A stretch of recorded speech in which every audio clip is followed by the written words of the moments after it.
Breaking news చూస్తున్నాం. ఇరాన్లో మరొకసారి హై టెన్షన్ వాతావరణం కనిపిస్తోంది. యుద్ధంలో మరణించిన కమాండర్లకు అంత్యక్రియలు జరుగుతున్నట్లుగా తెలుస్తోంది. ఇరాన్ ప్రభుత్వ లాంఛనాలతో ఈ అంత్యక్రియలు చేస్తున్నారు.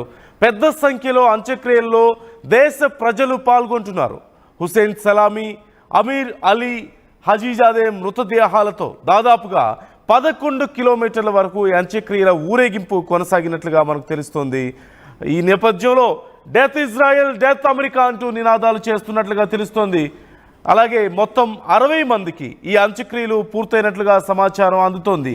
మనకు తెలిసిన విషయమే, అమెరికా ఇజ్రాయెల్ దాడుల్లో ఇరాన్లోని ముఖ్యమైనటువంటి ఆర్మీ చీఫ్లను, ఆర్మీ కమాండర్స్ను, అలాగే ప్రముఖ సైంటిస్టులను కూడా టార్గెట్గా చేసుకొని అమెరికా ఇజ్రాయెల్ దాడి చేశాయి. ఇరాన్లో ఉన్నటువంటి ముఖ్యమైనటువంటి ఆర్మీ చీఫ్లు అలాగే సైంటిస్టులను దాడి చేశాయి. ఈ నేపథ్యంలో వారికి పెద్ద ఎత్తున ప్రజల నుంచి సానుభూతి లభిస్తుంది, అలాగే యుద్ధానికి మద్దతు కూడా లభిస్తుంది. ఈ నేపథ్యంలో భారీ ఎత్తున ప్రజలు ఈ ర్యాలీలో పాల్గొన్నట్లుగా తెలుస్తోంది. ఈ నేపథ్యంలో వారంతా కూడా డెత్ ఇజ్రాయెల్, డెత్ అమెరికా అంటూ నినాదాలు చేస్తున్నట్లుగా కూడా మనం చూస్తున్నాం. విజువల్స్లో మనం చూడొచ్చు. ఎక్స్క్లూజివ్గా ఆర్టీవీ మీకు ప్రజెంట్ చేస్తుంది. జరుగుతున్నటువంటి ఆ యాత్రలో, అంతిమ యాత్రలో భారీ ఎత్తున దేశ ప్రజలు వాళ్ళ దేశానికి సంబంధించినటువంటి ఫ్లాగ్స్ పట్టుకొని స్లోగన్స్ చేస్తూ వారి ఆత్మకు శాంతి చేకూరాలని, అలాగే డెత్ ఇజ్రాయెల్, డెత్ అమెరికా అంటూ నినాదాలు చేస్తున్నారు. అమెరికా ఇజ్రాయెల్ ధ్వంసం అవ్వాలని వారు కోరుకుంటున్నారు. ఇంతకింత మూల్యం చెల్లించుకోవాలని ఆ దేశ ప్రజలు కోరుకుంటున్నారు. వారి మనోభావాలు మనం చూడొచ్చు. ఇక్కడ వారి యొక్క సెంటిమెంట్ని ఇక్కడ మనం చూడొచ్చు. పూర్తిగా యుద్ధ సమయంలో కొన్ని దేశాల్లో పరిస్థితులు డిఫరెంట్గా ఉండొచ్చేమో. సహజంగా పాకిస్తాన్లో మనం చూసాం. ఇండియా పాకిస్తాన్ యుద్ధం జరుగుతున్నప్పుడు ఇండియాతో యుద్ధం వద్దు అంటూ దేశంలోని చాలా వరకు సామాన్య ప్రజలు కోరుకున్నారు. దీనివల్ల మనం నష్టపోతామని కోరుకున్నారు. కాకపోతే ఇక్కడ ముఖ్యమైన అంశం, ఎప్పుడైతే మోరల్ గ్రౌండ్స్ ఉండవో, ఒకరు చేస్తున్నటువంటి ఒక హింసలో మోరల్ గ్రౌండ్స్ లేకపోతే, అది హింస అవనివ్వండి లేదంటే ఒక త్యాగం అవనివ్వండి, మోరల్ గ్రౌండ్స్ లేకపోతే ప్రజల నుంచి సపోర్ట్ రాదు. ప్రజల నుంచి ఎప్పుడైతే నిజమైనటువంటి కారణంతో, ఒక బలమైనటువంటి కారణంతో దేశం కోసమో ప్రజల కోసమో ఒక నిజాయితీగా చేసేటువంటి ప్రయత్నానికి మాత్రమే పూర్తి స్థాయిలో మద్దతు లభిస్తుంది. అలాంటి ఒక మద్దతు ఇక్కడ మనకు కనిపిస్తోంది. అలాంటి ఒక మద్దతు ఇరాన్లో ప్రభుత్వానికి కనిపిస్తోంది. ప్రజల్లో అలాంటి ఒక కసి కనిపిస్తోంది. ఇజ్రాయెల్ ధ్వంసం అవ్వాలని వారు కోరుకుంటున్నారు. తమ దేశాన్ని ఇంత నష్టపరిచినటువంటి ఇజ్రాయెల్, తమ దేశాన్ని ఇంత నష్టపరిచినటువంటి, ఇంత ధ్వంసం చేసినటువంటి అమెరికా నష్టపోవాలని వారు కోరుకుంటున్నారు. ఈ నేపథ్యంలోనే డెత్ ఇజ్రాయెల్, డెత్ అమెరికా అంటూ వారు స్లోగన్స్ చేస్తున్నట్లుగా తెలుస్తోంది. ఈ నేపథ్యంలో ఇరాన్లో ఒక హై టెన్షన్ వాతావరణం మనకు కనిపిస్తోంది. పరిస్థితులు ప్రస్తుతానికి సద్దుమణిగినప్పటికీ కూడా, టెంపరీగా ఏదో ఒక రిలీఫ్ వచ్చినప్పటికీ కూడా ఇది పూర్తి స్థాయి పరిష్కారం కాదు అనేది అందరికీ తెలిసిందే. ఎందుకంటే ఇప్పటికే ఇజ్రాయెల్కు అమెరికా వార్నింగ్ ఇచ్చిన విషయం మనం చూసాం. ఒకవేళ మళ్ళీ అణ్వాయుధాలను తయారు చేసే ఆలోచనలో ఇరాన్ గనక ఉంటే, ఇరాన్కి అమెరికా వార్నింగ్ ఇచ్చిన విషయం మనం చూసాం.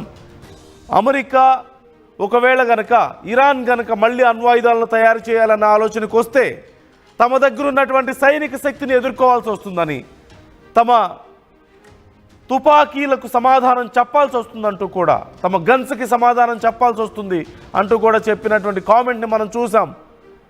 ఈ నేపథ్యంలో ఇరాన్ ప్రస్తుతానికి ఒక అడుగు వెనక్కేసినప్పటికీ ఖచ్చితంగా వాళ్ళ ప్రయత్నాలు వాళ్ళకు ఉండే అవకాశం ఉంటుంది. మరోవైపు అమెరికా కొంత మభ్యపెట్టే ప్రయత్నం కూడా మనం చూస్తున్నాం.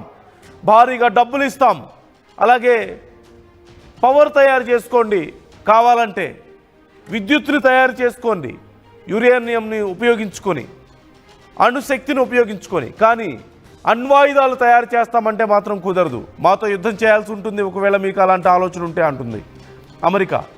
మరోవైపు ఇజ్రాయెల్ అసలు అవకాశం ఇవ్వవద్దు, ఇరాన్కి ఎలాంటి అవకాశం ఇవ్వద్దు అంటూ ఇజ్రాయెల్ చెప్తున్నప్పటికీ కూడా ఇరాన్ మాత్రం ప్రస్తుతానికి కొంత వెనక్కి తగ్గినప్పటికీ మున్ముందు పరిణామాలు మళ్ళీ తీవ్రతరమయ్యే అవకాశాలు లేకపోలేదు. మరొకసారి యుద్ధం రాదా అంటే చెప్పలేం. ప్రజలందరికీ తెలిసిన విషయమే ఇది. రైట్, మనం చూస్తున్నాం కన్నీటి వీడ్కోలు పలుకుతున్నారు ఆ దేశం వీరులకి, ఆ దేశ ప్రజల ప్రాణాల కోసం వాళ్ళ ప్రాణాలను పణంగా పెట్టినటువంటి యుద్ధ వీరులకి, సైంటిస్టులకి, సైనికులకి కన్నీటి వీడ్కోలు పలుకుతోంది. దేశమంతా కదిలి రావడం మనం చూస్తున్నాం.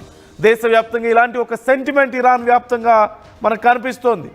ఇరాన్ ప్రజలందరూ కోరుకుంటున్నారు తమని నష్టపరిచిన వాళ్ళని కూడా నష్టపరచాలని. భారీ ఎత్తున లక్షల సంఖ్యలో ప్రజలు తరలి వచ్చి సైనికులకు, అక్కడ ఉన్నటువంటి సైంటిస్టులకు, వారి పార్థివ దేహాలకు కడసారి వీడ్కోలు పలుకుతున్నారు. కన్నీటి వీడ్కోలు పలుకుతున్నటువంటి పరిస్థితి మనకు కనిపిస్తోంది. సహజంగా ఒక సాధారణ వ్యక్తి మరణిస్తే ఇలాంటి ఒక రెస్పాన్స్ మనకు కనిపించదు. కేవలం ఒక గొప్ప వ్యక్తి, ఒక దేశం కోసం పోరాడిన వ్యక్తులకి తమ స్వార్థం కాకుండా దేశ ప్రజల భవిష్యత్తు కోసం, దేశ ప్రజల ప్రాణాల కోసం తమ ప్రాణాలను అర్పించినటువంటి వ్యక్తులకు మాత్రమే ఇలాంటి ఒక గొప్ప నివాళులు సహజంగా మనం చూస్తూ ఉంటాం. భారతదేశంలో మనం చూసాం అలాంటి ఒక నివాళి. యుద్ధంలో, ఇండియా పాక్ యుద్ధంలో తమ ప్రాణాలను అర్పించినటువంటి సైనికులకు దేశం మొత్తం సెల్యూట్ చేసింది. అలాంటి ఒక సెల్యూట్ ఇప్పుడు ఇరాన్లో మనం చూస్తున్నాం. అలాంటి ఒక అంతిమ వీడ్కోలు, కన్నీటి వీడ్కోలు మనం ఇప్పుడు చూస్తున్నాం. తమ కుటుంబంలోని వ్యక్తే చనిపోతే ఎంత బాధతో వీడ్కోలు చెప్తారో అలాంటి వీడ్కోలు, తమ కుటుంబంలోని వ్యక్తే ప్రాణాలు కోల్పోతే ఎంత బాధపడతారో అలాంటి బాధ దేశవ్యాప్తంగా ఉన్న ప్రతి ఒక్కరూ పడుతున్నారు. మనం విజువల్స్లో చూస్తున్నాం. RTV మీకు ఎక్స్క్లూజివ్గా చూపిస్తోంది ఇరాన్లో ఉన్నటువంటి ప్రస్తుత పరిస్థితి ఇది. హుసేన్ సలామీ, అమీర్ అలీ హజీజావే మృతదేహాలతో జరుగుతున్నటువంటి ర్యాలీలో దేశవ్యాప్తంగా ఉన్నటువంటి చాలామంది ప్రజలు పాల్గొంటున్నారు. అనేక మంది టీవీల్లో చూస్తూ కూడా తమ నివాళులర్పిస్తున్నారు. వారి ఆత్మలకు శాంతి కలగాలని కోరుకుంటున్నారు.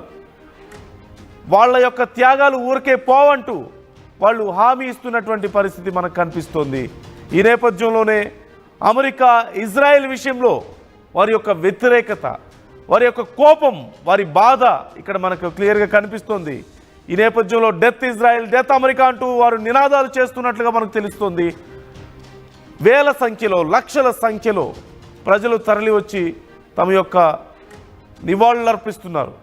కన్నీటి వీడ్కోలను వారికి అర్పిస్తున్నటువంటి తీరు మనం చూస్తూనే ఉన్నాం. అమెరికా, ఇజ్రాయెల్ ప్రధానంగా ఇరాన్లోని సైనిక స్థావరాల లక్ష్యంగా, సైనిక అధ్యక్షులే లక్ష్యంగా, ముఖ్యమైనటువంటి సైంటిస్టులే లక్ష్యంగా చేసినటువంటి దాడుల్లో మరణించిన వారి కోసం, వారి దేశం కోసం ప్రాణాలు అర్పించిన వారి కోసం దేశ ప్రజలందరూ కన్నీరు కారుస్తున్నటువంటి పరిస్థితి మనకు కనిపిస్తోంది. మొత్తం మీద ఒక్కటే చెప్పదలుచుకుంది, ఈ పరిస్థితిని చూస్తుంటే ఇక్కడితో ఈ యుద్ధం పూర్తిగా ఆగిపోయిందా అంటే ఖచ్చితంగా లేదని చెప్పొచ్చు. తాత్కాలికమైనటువంటి బ్రేక్ మాత్రమే ఇది. ఇరాన్ మరొకసారి శక్తి పుంజుకుంటే ఏం జరగబోతుందో అందరూ ఊహించదగినటువంటి పరిణామమే.